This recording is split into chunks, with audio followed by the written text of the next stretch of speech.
Assalamualaikum warahmatullahi wabarakatuh. Perkenalkan, nama saya Rahel Amanda Aurelia dari kelas 10 IPA 6. Saya ingin menjelaskan tentang teks hasil observasi lebah. Lebah merupakan sekelompok besar serangga yang dikenal karena hidupnya berkelompok. Meskipun sebenarnya tidak semua lebah bersifat demikian. Semua lebah masuk dalam suku atau familia Apoidae. Di dunia terdapat kira-kira 20.000 spesies lebah dan dapat ditemukan di setiap benua, kecuali Antartika. Sebagai serangga, ia mempunyai pasangan kaki dan 2 pasang sayap. Lebah membuat sarangnya di atas bukit, di pohon kayu dan pada atap rumah. Sarangnya dibangun dari propolis atau perekat dari getah pohon dan malam yang diproduksi oleh kelenjar lebah betina yang masih muda terdapat dalam badannya. Lebah memakan nektar bunga dan serbuk sari. Ciri-ciri khusus lebah. 1. Memiliki sengat pada ekornya yang digunakannya saat mempertahankan diri dari musuh. 2. Lebah menghasilkan madu yang berkhasiat bagi kesehatan. 3. Lebah hidup berkoloni di sarang yang biasanya berada di atas pohon. 4. Lebah juga memiliki antena yang berfungsi mendeteksi keberadaan bunga saat lebah sedang mengumpulkan madu atau nektar. Yang terakhir ada manfaat lebah. 1. Membantu penyerbukan tanaman. Manfaat lebah yang pertama ialah mereka dapat membantu proses penyerbukan tanaman. Penyerbukan adalah perpindahan serbuk sari dari kepala sari ke kepala putik. Yang kedua ada manfaat lebah bagi manusia.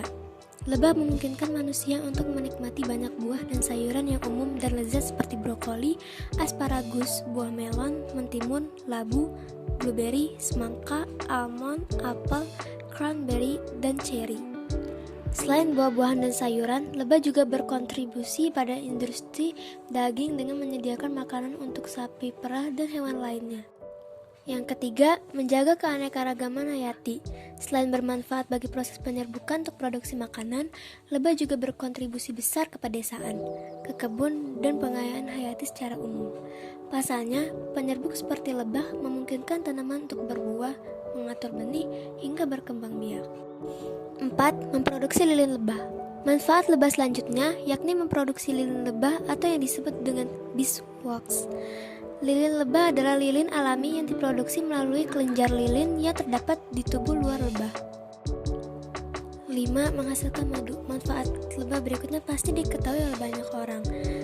Dalam menghasilkan madu, pertama-tama lebah akan pergi ke bunga untuk mengumpulkan nektar, yang merupakan cairan kaya nutrisi yang ditemukan dalam bunga, tepatnya di kelenjar khusus yang disebut nektar. Begitu mereka mendapatkan nektar, lebah akan kembali ke sarang untuk memproduksi madu. Di sini lebah menelan dan memuntahkan nektar terus-menerus sampai tercerna sebagian. Perut lebah mengandung banyak enzim pencernaan penting, yaitu amilase, invertase, dan diastase yang berkontribusi pada proses madu. 6. Madu baik untuk kesehatan.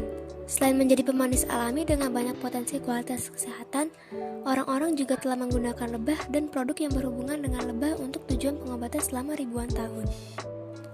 Penelitian yang diterbitkan oleh Pharmacognosy Research telah mencatat klaim bahwa madu memiliki sifat antioksidan, antimikroba, antiinflamasi, dan anti kanker. Sekian video dari saya, mohon maaf apabila ada kesalahan. Wassalamualaikum warahmatullahi wabarakatuh.